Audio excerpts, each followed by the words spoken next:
just go ahead, release the full files on Epstein, get this all over with. This administration has done more with respect to transparency when it comes to Jeffrey Epstein than any administration ever.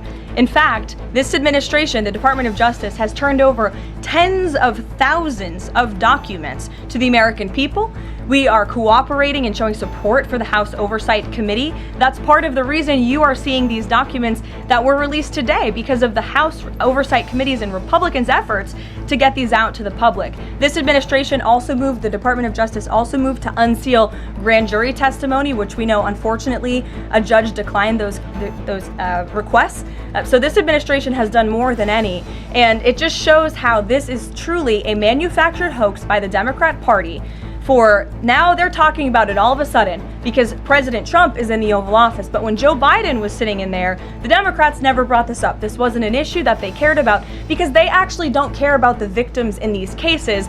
They care about trying to score political points against President Trump, as we have, of course, seen with this government shutdown. And this entire thing, again, it's not a coincidence to the American people at home. There are no coincidences in Washington, D.C. And it is not a coincidence that the Democrats leaked these emails to the fake news this morning ahead of Republicans reopening the government. This is another distraction campaign by the Democrat and the liberal media, and it's why I'm being asked questions about Epstein instead of the government reopening because of Republicans and President Trump. But given your interest in transparency, Caroline, why are White House officials then meeting with Representative Boebert in an effort to try and get her to not sign this petition calling for the release of the files? Doesn't it show transparency that members of the Trump administration are willing to brief members of Congress whenever they please? Doesn't that show our level of transparency?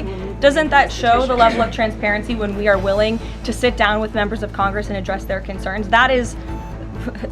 That's a defining factor of transparency. Having discussions with members of Congress about various issues, and I'm not going to detail conversations that took place in the Situation Room in the press briefing room. U.S. House to vote next week on releasing Epstein files after explosive documents link Donald. You won't believe this, but next week the U.S. House is voting on releasing all those secret Jeffrey Epstein files. It all kicked off when new Rep. Adelita Grijalva signed the discharge petition, hitting the magic 218 signatures and forcing Speaker Mike Johnson's hand, even though he hates the idea. Some Republicans like Don Bacon are jumping on board despite the pushback. That's wild, right? This could finally spill the beans on Epstein's shady network, but it'll still need Senate approval and the president's okay. Trump's already calling it a hoax.